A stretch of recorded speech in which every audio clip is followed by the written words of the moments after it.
قرآن مکمل ہو چکا۔ اللہ تبارک و تعالیٰ کا بہت بہت شکر ہے کہ اللہ تبارک و تعالیٰ نے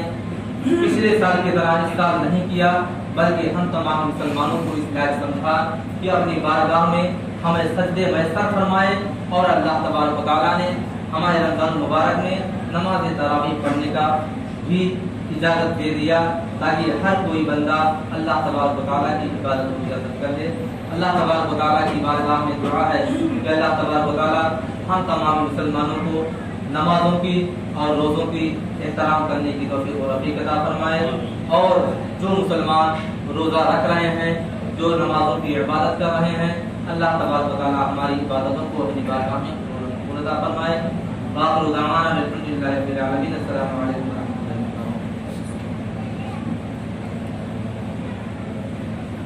وبرکاتہ۔